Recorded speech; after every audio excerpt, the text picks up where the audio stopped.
Sophia Hartwell had everything money could buy. But the one thing she truly loved was ripped away from her the moment she needed it most. Her parents hid her, silenced her, and in a cold private hospital room, they took her newborn twins from her arms.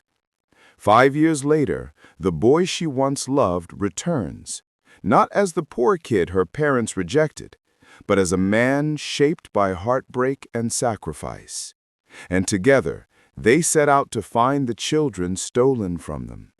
This is a story of lost love, lost family, and the long, painful road toward healing. So settle in, because what you're about to hear is more than a story. It's a journey through love, revenge, and redemption. As you listen, please like the video to support this channel.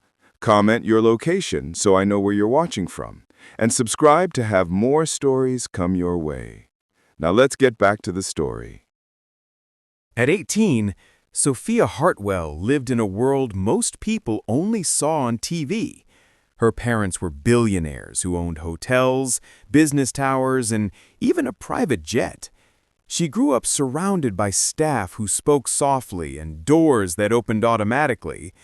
Everything in her life was clean, controlled, and perfect, except the part of her heart she hid from her parents. That part belonged to Caleb Morris, a boy from the other side of town. Caleb wasn't rich. He lived in a small 2-bedroom house with his mom and younger sister. He wore old sneakers, worked part-time after school, and rode a beat-up bike everywhere. But he had something Sophia never saw in her own home: warmth. Real, genuine warmth. The first time they met, it was during a school project. Sophia offered him a polite handshake. He offered her a smile that made her feel safe. From that day on, they couldn't stop finding reasons to sit together, talk after class, and eventually spend every afternoon walking home slowly, taking the long route because neither wanted to say goodbye. Caleb treated her like she mattered, not because of her family's money, not because of her perfect grades, but because of who she was. He listened, he cared, and for the first time in her life, Sophia felt seen. Their love didn't explode like fireworks. It grew quietly, like a small light in a dark room, something you don't notice at first, but once you do, you realize it's the only thing keeping you warm. Sophia knew her parents would never approve. They had plans for her future: college abroad, business internships, and eventually marrying someone from their circle. A boy like Caleb didn't belong in that world. But she didn't care. One rainy afternoon, as they sat together under the old oak tree near the school field, Caleb took her hand and promised something that made her heart race. "Soph," he said softly, "I don't care how long it takes. I'll work hard enough to give us the life you deserve. I want a future with you." She believed him. She believed in them. But a few weeks later, everything changed. Sophia started feeling sick every morning. She tried to ignore it at first, blaming stress or bad cafeteria food, but deep down she knew something was different. When she finally bought a pregnancy test and saw the 2 pink lines, her whole world froze. She sat on the bathroom floor, shaking, the test in her hand. She was only 18. She still lived under her parents' roof. She didn't know what to do. But the moment fear hit her, another thought hit harder. Caleb. She needed him. When she told him, she expected panic. She expected him to pull away. Instead, Caleb took her face in his hands, wiping her tears with his thumbs. "We'll figure it out," he said. "You're not alone. I'm with you, always." And for a moment, Sophia believed everything would be okay.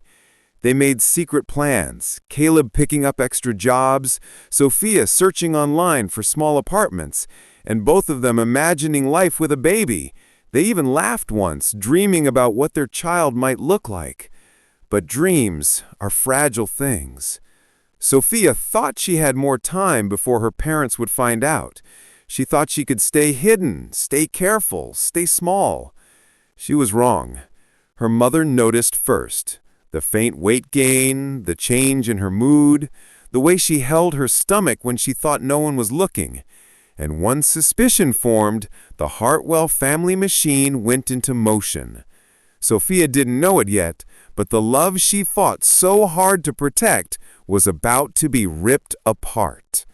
The quiet dream she and Caleb built was standing at the edge of a storm, and that storm was her family. The morning everything changed started quietly, too quietly. Sophia walked into the dining room expecting her usual routine, a quick breakfast, polite smiles, and a silent ride to school in the family car. Instead, she found her parents sitting at the long glass table, waiting for her. Her mother's arms were crossed. Her father's jaw was tight. There was no breakfast. "Sit," her father said. Sophia felt her chest tighten. She sat slowly, her hands shaking under the table. Her mother didn't waste time. "Are you pregnant?" Sophia stared down at her lap, unable to speak. But her silence was the answer. Her mother pressed her palm against her forehead, as if Sophia's shame gave her a headache. "With that boy, that poor boy you sneak around with." Sophia looked up sharply. "His name is Caleb." Her father cut in, voice cold. "It doesn't matter what his name is. He will not be part of our family. He will not ruin your future." Sophia felt something break inside her. "He didn't ruin anything. We love each other." Her father slammed his hand on the table, making her jump. "You are 18. You don't know what love is." Sophia's voice came out small. "I do." Her mother leaned forward. "You will end this. Do you understand me? You are going to ruin our reputation, Sophia. We gave you everything, and this is how you repay us?" Sophia's throat tightened. "It's my baby. You can't—" Her mother's voice sliced through her words. "You will not keep that child." Sophia felt the world tilt. "Mom, please." "We have handled it," her father said. "You will have the baby in a private hospital, discreet, controlled, and when it is born, the child will be adopted by a proper family, one that can give it a good life." Sophia's mouth fell open. Her heart pounded in her ears. "No, you can't take my child." "We will," her father said. Sophia stood, shaking. "I'm telling Caleb. He deserves to know." Her mother laughed bitterly. "Caleb, that boy is nothing, a nobody." Sophia's eyes burned with tears. "He's not nobody to me." Her mother reached across the table and grabbed her arm. "Listen carefully. If you tell him anything, we will destroy him. Do you understand? We will make sure he never gets into college, never gets a job, never has a future." Sophia froze. Her mother tightened her grip. "If you care for him at all, you will stay away from him." The room fell silent. Sophia couldn't breathe. She felt trapped, her world shrinking, collapsing. Within hours, everything changed. Her parents confiscated her phone. They pulled her out of school for her health. Her friends were told she was studying abroad. Then men in dark suits, her father's security team, escorted her to a private hospital miles from town. She kept asking for Caleb. She begged for a phone. She begged to leave a message. Every request was denied. Caleb, meanwhile, waited on the school steps day after day, thinking she was sick, thinking she would come back. He didn't know she had disappeared. He didn't know she cried herself to sleep every night, holding her belly and whispering apologies to him. Weeks passed. Months. The pregnancy moved forward, and the walls around her life grew tighter.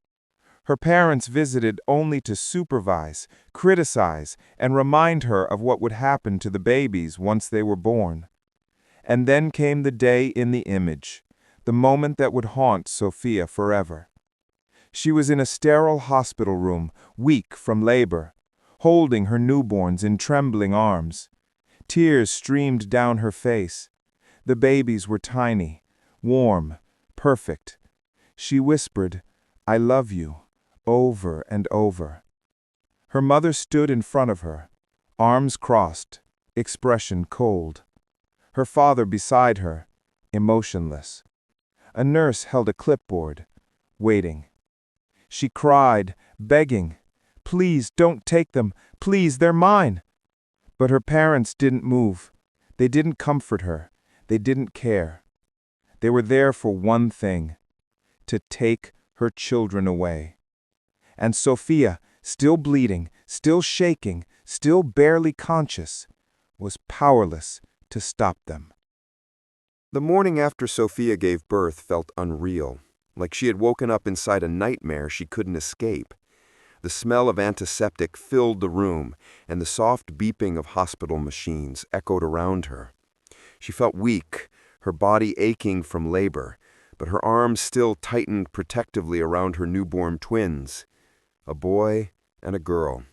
Two tiny miracles she never imagined she could love this much. Sophia looked down at them, studying their small faces, their soft breaths, their warm little bodies curled against her chest. Tears slid down her cheeks as she whispered, "I'm your mom. I'm right here. I'm not letting anyone take you."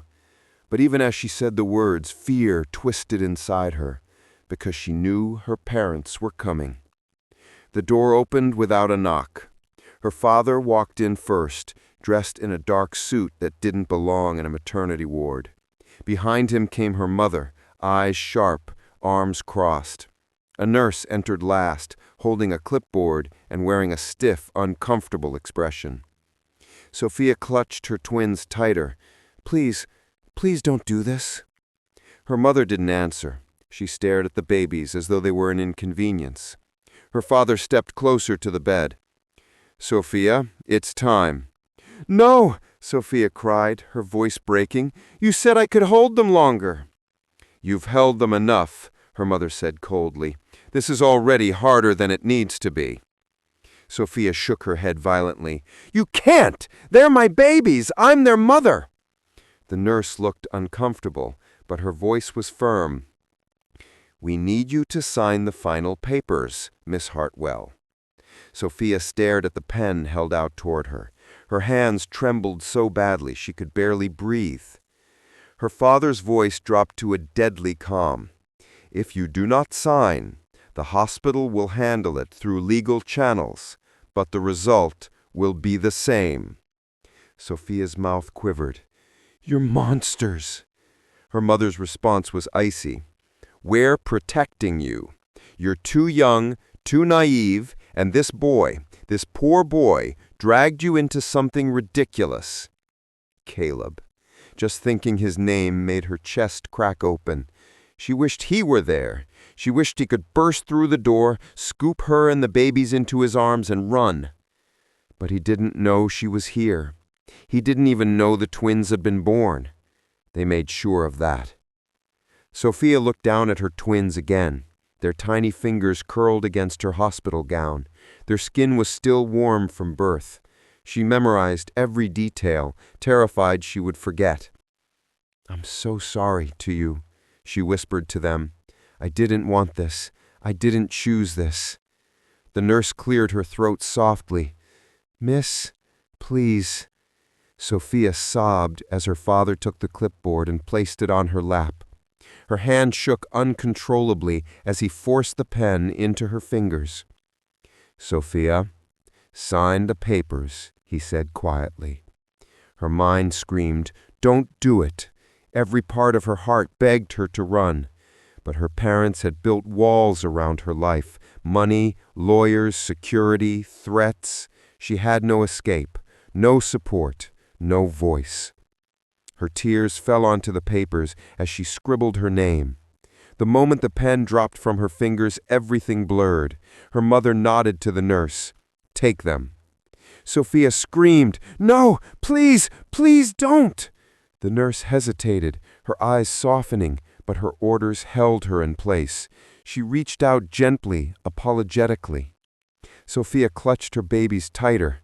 You can't take both. Let me keep one. Please, just one. Her mother spoke sharply. Enough! Security stepped in. Sophia felt hands trying to pry her arms open. She sobbed, fought, begged, screamed until her voice cracked, but she was weak from childbirth and blood loss. Her arms loosened just enough, and the nurse lifted the twins away. Their cries filled the room. Sophia fell back onto the bed, shaking uncontrollably. My babies! My babies! Bring them back, please! But her parents turned and walked out without looking at her. The door closed behind them, and for the first time in her life, she felt truly, utterly alone.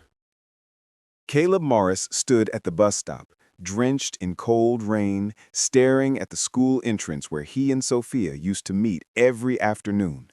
She had been gone for weeks now. No calls, no texts, no messages through friends. Nothing. It was as if she had vanished overnight. At first, he told himself her parents had taken her on some sudden trip. Maybe she was sick. Maybe her phone broke. But as more time passed, the truth became impossible to ignore. She hadn't left him. She had been taken from him. Every day he waited. He asked teachers. He checked with classmates. He even rode his bike across town, stopping at the grocery store where Sophia liked to buy snacks, hoping she'd show up. But no one knew anything. Her parents made sure of that. Caleb didn't know Sophia was in a private hospital, crying herself to sleep thinking of him. He didn't know she had given birth to their twins. He didn't know she had begged to keep them. All he knew was that the girl he loved, his whole world, was gone, and he couldn't save her. The weight of that crushed him. For months, Caleb spiraled. His grades slipped, he barely slept, he barely ate. He worked longer hours at the mechanic shop, trying to tire out the ache in his chest. But nothing helped. Every street reminded him of Sophia. Every sunset reminded him of their walks home. Every quiet moment reminded him of the future they promised each other. He had failed her. He had failed their dream. Finally, one night at the shop, the old mechanic he worked for, a man named Joe, found him sitting on the concrete floor, head in his hands. Joe sat down beside him and said softly, "Son, pain like this, it can break you, or it can build you. You gotta choose which one." Caleb lifted his eyes, red and exhausted. "I lost her. I lost everything." Joe shook his head. "Then go build something worth finding again." Those words dug deep, and that night, something shifted inside Caleb. The heartbreak didn't disappear, but it turned into a fire, a fierce, burning determination. If he couldn't find Sophia, he would become the kind of man who could protect her if she ever came back into his life. He would become someone she could be proud of, someone who could fight for her. So Caleb changed. He worked 2 jobs, then 3. He fixed cars during the day, stocked shelves at night, and took online classes during the few hours he could spare. He saved every dollar. He watched tutorials, studied business basics, and taught himself skills that made him valuable. People noticed his drive. By 20, he was offered a partnership in a small auto repair shop. By 21, he turned it into a full business with modern equipment. By 22, he bought 2 more shops. By 23, he owned a successful chain. He didn't become a billionaire, but he wasn't the poor boy Sophia's parents once mocked either. His name started appearing in local business articles. Investors called, and still, every night before he closed his eyes, he whispered the same thought. "Sophia, where are you? Do you still think of me? Do you still need me?"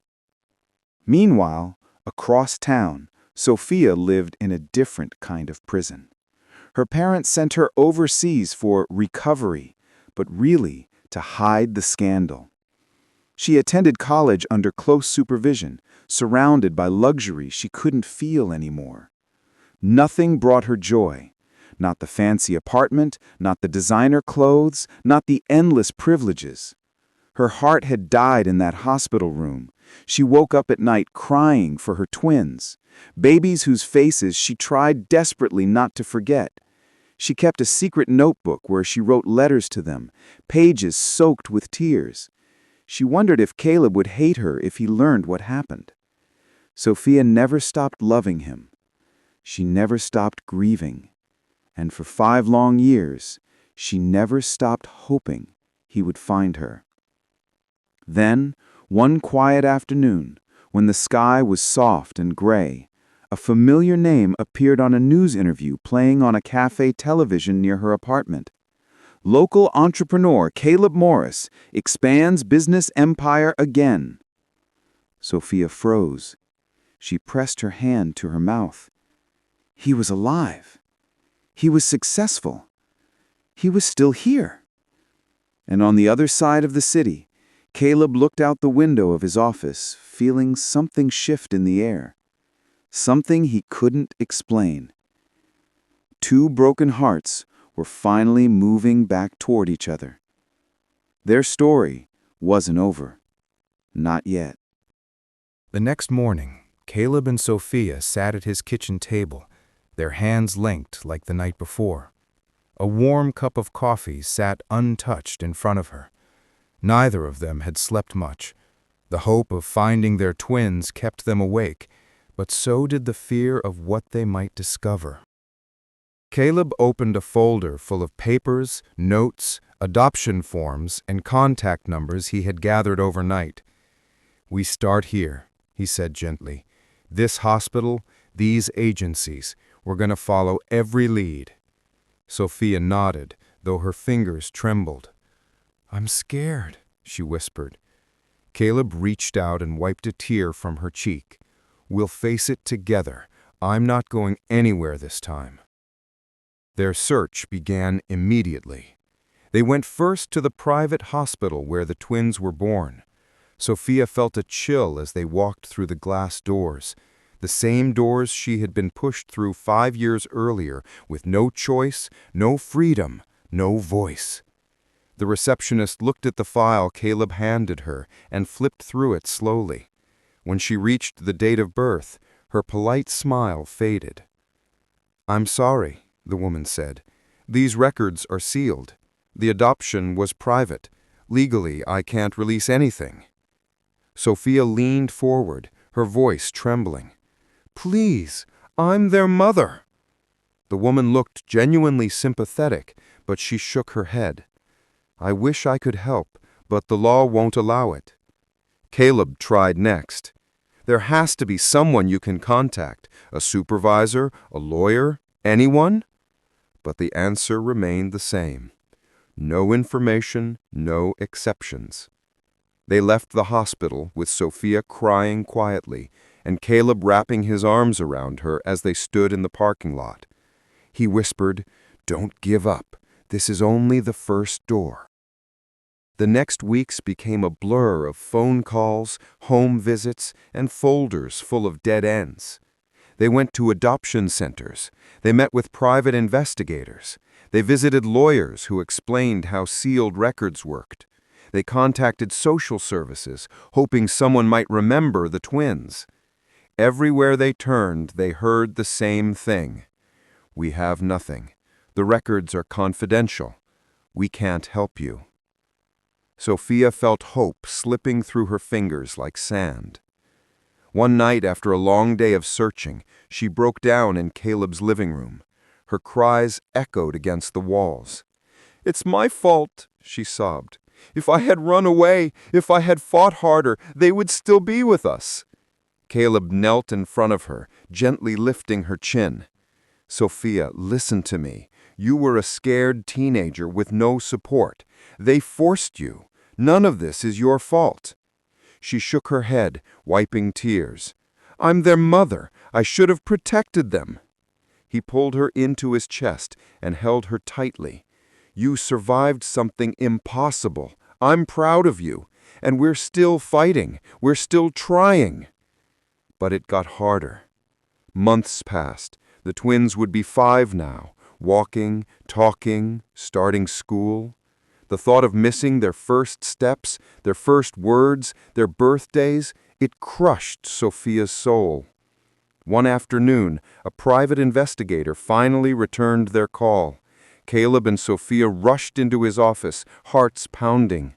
The investigator slid a thin folder across the table. "This is everything I found. I'm sorry, but it isn't much." Sophia opened the folder with trembling hands.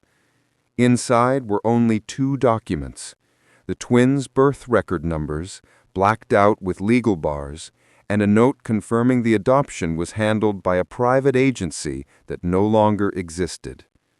Sophia stared at the papers, tears streaming down her face. This is it? All this?"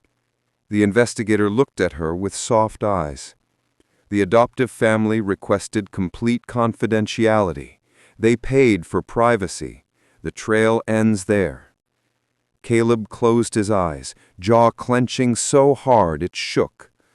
Sophia whispered, "We'll never find them, will we?" Caleb wrapped his arm around her, pulling her into him as she cried against his shoulder. His own eyes burned with tears. "We'll keep trying if you want to. We can search for the rest of our lives." Sophia shook her head slowly, her voice breaking. "Caleb, I can't keep reopening the same wound. It's killing me." He held her tighter, his heart shattering, as he whispered, "Then we stop."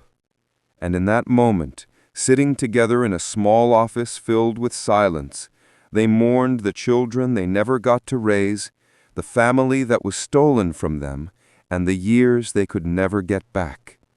But in their grief, something else began to grow.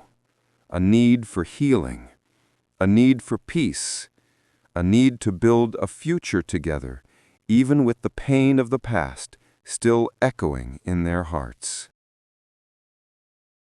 The weeks after they ended the search felt strangely quiet. Not empty, just quiet, like the world had finally stopped spinning long enough for Sophia and Caleb to breathe. Grief hung in the air, but it wasn't sharp anymore. It was gentle, like a shadow that followed them without crushing their steps. Sophia stayed with Caleb more often now, falling asleep on his couch or curled up beside him in bed when the nightmares came. Caleb never complained. He never asked her to be stronger or move faster. He simply held her, whispering, "I'm here," every time she woke up shaking. They learned how to live again in small ways, making breakfast together, taking long walks at sunset, sitting on the floor and talking about everything they had missed. For the first time since they were 18, they had a future that felt possible. One quiet evening, Caleb came home from work to find Sophia sitting on the porch steps watching the sky turn orange and pink. Her hair glowed in the fading sunlight, and her face looked softer than it had in years. He sat beside her, slipping his arm around her shoulders. She leaned into him immediately. "Are you okay?" he asked gently. She nodded. "I was just thinking." "About what?" She turned her head, eyes warm but sad. "About us. About how we made it back to each other after everything." Caleb kissed her forehead. "We didn't make it back by accident. We loved each other too much to stay apart." Sophia smiled, small but real. "I love you too, Caleb." He pulled something from his pocket, something he'd been carrying for weeks, waiting for the right moment. His hand trembled slightly, but his voice was steady. "I love you too, Soph, and I don't want to spend one more day of my life without you." Sophia blinked, confused. "Caleb?" He stood up in front of her, heart pounding. and slowly dropped to one knee.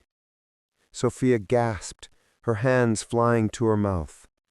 Caleb looked up at her with eyes full of love, pain, hope, everything they had survived. "Sophia Hartwell, will you marry me? Not to replace what we lost, not to erase the past, but to build a new life, one where no one can take anything from us again." Tears streamed down Sophia's face. She nodded before she could even speak. "Yes," she whispered, then louder, "Yes, Caleb, 1,000 times yes." He slipped the ring onto her finger, and she threw her arms around him, crying into his shoulder, as he laughed, spinning her around. It wasn't a fancy wedding. They didn't want fancy. They didn't want a ballroom or a guest list full of strangers or a ceremony planned by people who didn't care about their story. They wanted something real, something theirs. So they got married in a small garden behind a friend's house. Only 7 people were there. Sophia wore a simple white dress. Caleb wore a plain suit. When they said their vows, both of them cried, not out of sadness, but because they had finally reached something beautiful after so much pain. After the ceremony, Caleb cupped her face gently. "This is the beginning, Soph." She smiled. "It feels like peace." And it was. Months later, Sophia stood in their new kitchen, holding a pregnancy test with shaking hands. The same trembling she felt years ago, but this time from joy. Caleb walked in and saw her face. His heart stopped. "Sophia, what is it?" She handed him the test. Positive. For a moment, neither of them breathed. Then Caleb choked out a laugh, pulling her into his arms as tears streamed down his face. "We get another chance to be parents." Sophia pressed her face into his chest. "Not to replace them, but to heal." "Exactly," he said softly. "This baby won't erase the twins, but they'll help us build a future we can hold on to." 9 months later, as Caleb held their newborn son in his arms, Sophia rested her head against his shoulder, crying happy tears. Their pain didn't disappear. Their past didn't vanish. Their twins stayed a part of their hearts forever. But now they had a new beginning, a family built not from wealth or pressure, but from love, survival, and healing. And for the first time since they were 18, Sophia and Caleb felt whole again.